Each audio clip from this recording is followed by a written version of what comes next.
United Chirang Duar! United Chirang Duar! United Chirang Duar!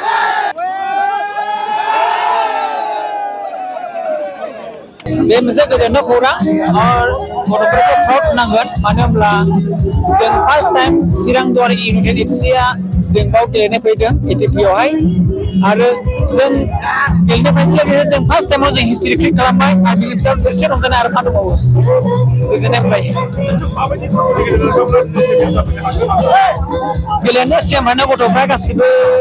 Hard work खालामदों खस्थ' खालामदों आरो खस्थ'नि फलखौहाय दिनै फिथाइखौ जों मोनबाय आरोखि गथ'फोरखौ जों हामबाय होनो आरो गासिखौबो आं मोजां मोनबाय गथ'फ्रा माने खस्थ'जों गेलेनायनि थाखाय सेमिफाइनालाव जों एसिबि हेंथा गेलेदोंमोन जों बेहाय 3-1 जों देरहादों आरो दिनै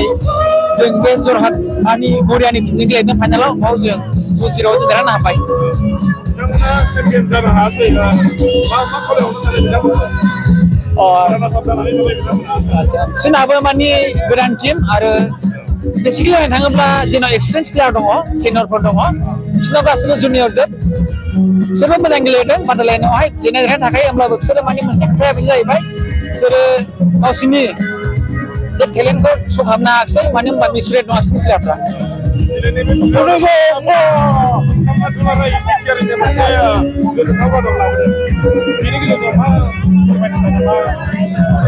बेनो जाहैबाय बिटिआरआवहाय स्पर्ट्सनि फारसे डेभेलपआ दासान्दि एसे जागासिनो दङ आरो जों जोंनि इउनाइटेड चिरां दुवारनि नाजानायजोंनो जों माखासे जे गेलेगिरि गथ'फोर दङ बिसोरखौ जों इनकारेज खालामनांगोन आरो बेजों लोगोसे जोङो जायगायाव डेभेलप खालामनांगोन आरोखि जाहाथे जोंनि एफसिनि जाय प्लेयारफोर दङ बिसोरनि गेलेनायखौ नुनानै दस्राफ्राबो इनकारेज जानो हानाय बायदि इउनाइटेड चिरां दुवार टीमा 2 बोसोर जाबाय जों फर्म बानायनाय बेनि गेजेराव बे 2 बोसोराव जों मोनसे रेकर्डआनो होनजायो रेकर्डआनो लाबोनो हादों जारिमिन जादों आरोखि जों फार्स्ट टाइम 69 गपिनाथ बरदलायावबो फाइनालाव जेनदोंमोन एबार ATPA शिल्ड ट्रफि बेनि फाइनालाव देरहानो हादों आरोखि मोनसे चिरां दुवाराव 2 इयार्सआव अर्गानाइज टीमा विदिन 2 इयार्स जों मोनसे ट्रफि देरहानो हादों बेयाव ATPA मोनसे रिनाउड ट्रफि रिनाउड टुर्नामेन्ट बेखौ देरहानो हादों जोबोद गोजोननाय मोनदों आरो आं साबायखर बावनो नाजायो जे जोंनि चिरां दुवार टीमनि डाइरेक्टर बा अनार डक्टर सांग्रां ब्रह्म बिथाङा बे टीमखौ मोनसे लेभेलाव लाबोनो हादों जे जोंनि चिरां बा इन्टार बड'लेण्डनि जाय फुटबल गेलेगिरि नोंथांमोन दं जाय माने प्लेटफर्म मोनाखैमोन बिथांनो मोनसे प्लेटफर्म होदों बेनि थाखाय आं जोबोद साबायखर बावो बिथांनिसिम जाहाथे बिदि प्लेटफर्मा बिथाङा क्रिएट बानायबाय थायो नोंथांमोननि हानजाजों हेंथा गेलेनाय एगेन्स्ट टीमाबो बिराद गोरामोन आरो लोगोसे बियो आंबो बिटिआरनि दा मरियानि एफसि होनबा बिराद फुराना टीम जोंनि MLA रुपज्योति कर्मी बिथांनि टीम बे फुराना टीम किन्तु जोंनि बे र' टीम यं टीम चिरां दुवार एफसिआ र' टीम दिनै बे स्टेजाव दिनै 2-0 देरहानाया मोनसे रेकर्ड बादि जानानै थाबाय जरहाटनि पाब्लिकफ्रा बेखौ बुंदों जे चिरां दुवार बादि मोनसे यं टीमा फैनानै जरहाटआव बे ATPA शिल्ड टुर्नामेन्ट देरहानाया मोनसे रेकर्ड जानानै थाबाय होननानै बुंदों बिथांमोनाबो आरो अर्गानाइजिं टीमाबो जोंखौ साबायखर बावदों आरो जोंखौ इनकारेजमेन्ट होबाय थादों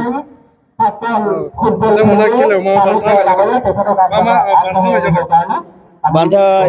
मोनसे 1 लाखनि प्राइज मानि मोनगोन ट्रफि मोनगोन बेजोंनो बेस्ट प्लेयार दं बेस्ट किपार दं बेस्ट प्रटेक्टरबो दं आरो इन्डिभिजुवेल स्करार हाइस्ट स्करार बे बुस्थुआबो दं बिराद मोजां गोजोननाय मोनदों जे जोंनि प्लेयारफ्रा बेस्ट प्लेयार मोननो नाजादों होननानै कमिटिया आंखौ इनफरमेसन होदों फिउचाराव मा आसा खालामदों फिउचाराथ' जोंनि फिउचारा बिराद गुवार गिदिर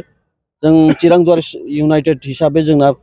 टारगेटआ हाई एकदम गोजौआव दं दा जों गाखोगासिनो दं बेसेबां गाखोनो हायो बेखौ नाजागोन पाब्लिकनि सापर्ट नांगौ बिटिआर गभर्नमेन्टबो सापर्ट नांगौ जोंनो बिटिआरनि पाब्लिकनि बड'लेण्डनि आसामनि पाब्लिकनि सापर्ट नांगौ आरो आं मिजिंथिनो हायो आं डेम सियरबो विदिन 2-3 इयार्स जों सेकेन्ड आई लीग डिभिजनावबो जोङो मोनदांदों आरोखि जों आसा मोनदों बेखौ एसेबां गोजान फैनानै खस्थ' भुगिनांदों नामा टीमखौ लानानै खस्थ'आथ' जाखायो स्वाभाबिक मोनसे खामानि मावबा खस्थ'आथ' जाखायो खिन्थु खस्थ'नि गेजेरजों जे साक्सेस मोनो बे साक्सेस मोननायनि उनाव जे मोनसे हेपिनेस फैयो बे हेपिनेसा खस्थ'फोरखौ एकदम इरेज खालायजोबो आरो बिराद गोजोननाय मोनदों आइ एम भेरि माच हेपि आं बिराद खुसि मोनदों आरो गोजोननाय मोनदों बिटिआरनि रायजो राजाफ्रा नोंथांमोननि देरहानायनि खौरांखौ मोननानै प्राउड फिल खालामदों मा हामबायबावगोन निश्चय प्राउड फिल बानायनांगौ मोनसे चिरां एफसि चिरां दुवार एफसि टीम मोनसे चिरांनिफ्राय रज'नानै फैनाय बे टीमा जुदि बिदि गिदिर प्लेटफर्माव मोनसे देरहादों बे निश्चय गर्वनि खोथा जोंनि बड'लेण्ड हालामनि थाखाय मोनसे गोर्बो जानांगौ बयबो आरो आं मिजिंथियो जे जोंनि फुटबल इन्टेलेक्चुयेल फुटबल सिनियर प्लेयारफ्रा बे बुस्थुखौ नायबिजिरनानै मोनसे जोंनोबो प्लेटफर्म होगोन होननानै आं मिजिंथियो गोजोनथों निउस नायगिरि बिथांमोनखौ मोनाबिलि समाव बयखौबो खुलुमनाय जासिहरबाय उन्दै गेदेर गासिनोबो जोङो सिगांनिफ्रायनो गेलेबोबाय थादों जों सिगाङाव गुवाहाटियाव जों बरदलै ट्रफि गेलेदोंमोन बे बरदलै ट्रफियाव जोङो बेड लाक फिल्ड एडजास्टजों जायजों आरो गेलेनो हायैजों जों जेनदों बाव अल इन्डियाजों जादोंमोन बिनि उनाव जों डाइरेक्टलि बेयाव फैदों लामा गोजान फैनानै जोङो बेयाव थाफैनायाव एसे खस्थ' मोनदों खस्थ' मोनबाबो लोगोफ्रा नाजानायनि गेजेरजों बे दिनैनि ATP बे जरहाटआव जा टुर्नामेन्ट जायो बेखौ जों देरहासार जानो हाबाय दिनै बयनिबो नाजानायाव बयबो मोजाङैनो गेलेदों गासिबो जोङो 18-20 प्लेयार दङ गासिबो मोजाङैनो गेलेदों सोरबा बिदिनो जों फुटबलावथ' जों गासिबो गेलेजोबनो हाया जों जास्ट 11 जाय जेनेबा गेलेयो गासिबो मोजां प्लेयारा थेवब्लाबो बयबो खस्थ' खालामदों साबस्टिटिउटजों जिरायनायानो जा बाहेरायावनो जिरायनायानो जा गासिबो मोजां गेलेदों आरो बेजों लोगोसे जों मेसेज होनो सानो जोङो इउनाइटेड चिरां दुवारनि जानानै बयबो मोजां गेलेदों बयबो खस्थ' खालामदों आरो जोंनि अनार सार बिथाङाबो जोंखौ बहुत मदद खालामो आरो सारा ओरैबायदि स्पर्ट्सआव माने इन्टारेस्ट दङ सारनि नाजानायावनो दिनै चिरां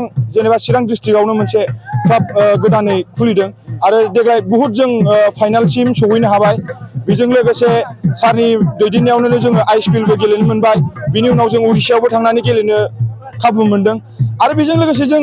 जाहाथे उननि समाव जों बिदिनो जयै गेलेनो मोनगोन आरो इउनाइटेड चिराङा गोजान लामा एबा गोलावै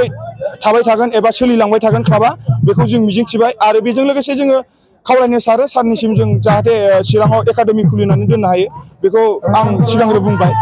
सिनियर जेनेबा गेलेगिरि जानानै दिनै नोंथांमोना बे टुर्नामेन्टआवहाय चेम्पियनशिप जानानै माबायदि गोजोननाय मोनदों नोंथांनि टीमखौ लानानै बेखौथ' मा होनो टीमखौथ' नों देरहाबा गोसोआनो गोजोननाय मोनो जों जाहाथे मा होनो बयबो खस्थ' खालामबाय आरो जुदि नों फाइनालसिम गेलेनो हायाबा मोनसे लाजिनायबो बाथ्रा फैयो बिनि थाखायनो जोङो नाजायै दिनै फाइनाल गेलेनो हाबाय जोंजों फरेनार सासे दं बेबो खोब मोजां गेलेदों जोंजोंनो गेलेबाय थायो आरो बिथाङा जोंनि टीमबानो लेंहरनाय लोगो लोगो फैयो बिथांनिसिमबो साबायखर थाबाय बिथाङानो स्कर खालामबाय थादों बेनो आरो जोंनि हेंथानि हान्जाया मरियानि स्पर्ट्स एस'सिएसन लकेलनिनो होनजायो बुंनो थाङोबा खोब मोजां गेलेदों बिथांमोना फार्स्टआव 0-0 बिथांमोनाबो बिराद नाजादोंमोन नाजानायनि गेजेरजों बिथांमोना गोजौआव एसे स्कर लाइनाव एसे माबा जाहैबाय स्ल' जेनेबा नाजादोंमोन नाजानाया खिन्थु स्कर मोनाखै बिथांमोना बेड लाक जों दा गेमा फुल टाइमाव 2-0 देरहाबाय आरो थेंक इउ যোৰহাট জিলা ক্ৰীড়া সন্থাৰ এবাৰ শতবৰ্ষ 1922 চনত প্ৰতিষ্ঠা হোৱা যোৰহাট জিলা ক্ৰীড়া সন্থাই এই 2022 চনত শতবৰ্ষত ভৰি দিছে এই শতবৰ্ষৰ এই শুভক্ষণত এইবাৰ 57তম ATPA শিল ফুটবল প্ৰতিযোগিতাত আমাৰ অসমৰ এটি অতি গুৰুত্বপূৰ্ণ দল চিৰাং দুৱাৰ এফচিয়ে চূড়ান্ত বিজয় খিতাপ দখল কৰিবলৈ সক্ষম হৈছে এই 57 সংখ্যক ATPA শিল প্ৰতিযোগিতাৰ এই প্ৰথমবাৰৰ কাৰণে চিৰাং দুৱাৰ এফচিয়ে আমাৰ খেলত অংশগ্ৰহণ কৰিলে আৰু চিৰাং দুৱাৰ এফচিয়ে চূড়ান্ত বিজয় সন্মান দখল কৰিবলৈ সক্ষম হ'ল এবাৰ 57 সংখ্যক ATPA শিল টুৰ্ণামেণ্টত মোৰ 14টা দলে অংশগ্ৰহণ কৰিছিলে ইয়াত কলিকতাৰ দল আছিলে শ্বিলঙৰ দল আছিলে অসম ৰাজ্যিক বিদ্যুৎ পৰিষদ আছিলে আসাম পুলিচ আছিলে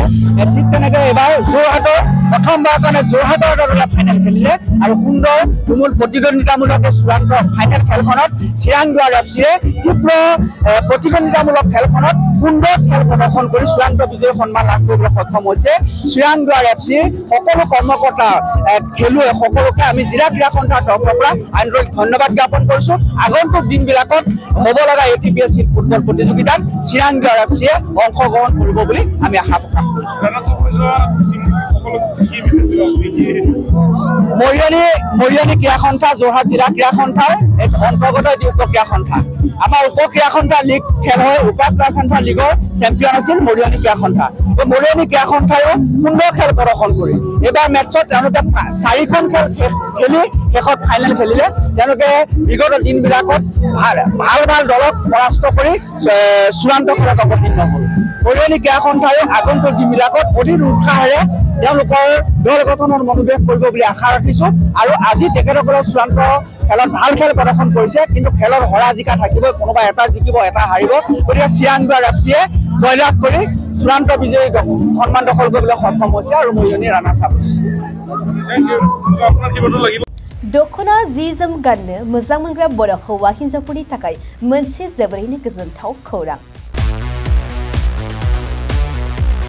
F&F क्लथिं गलाया फैगौ बैसागु फोरबोनि थाखाय समायना रमायना दखना जोमग्रा सादोर ब्लाउज आरो हौवाफोरनि थाखाय आर'नाइ गामसा शार्ट बायदि रोखोमनि गानग्रा जि जोमखौ नोंथांमोननि थाखाय लानानै फैदों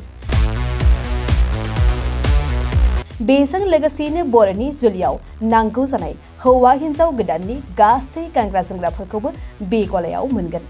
गसाइगाव टाउनजों नांजाबनाय राजापारानि गार्लस स्कुलनि अपोजिटआव थानाय F&F क्लथिं गलायाव बर'नि गाब गोनां समायना रमायना ड्रेसफोरखौ गोसोनि लुबैनाय बायदि मोननो हागोन लोगोसेनो गोसो गुदुं सुबुंफ्रा गावनि मोजां मोननाय ड्रेसफोरखौ F&F क्लथिं गलायाव जायखिजाया सानावनो लांफैनो हागोन नोंथांमोना F&F क्लथिं गलायाव जि जोम आर'नाइ आरो गानग्रा ड्रेसफोरखौ लांफैनोब्ला नैबे मबाइल नम्बर 8472858324 आव थोंजों खौरां लाहरनो हागोन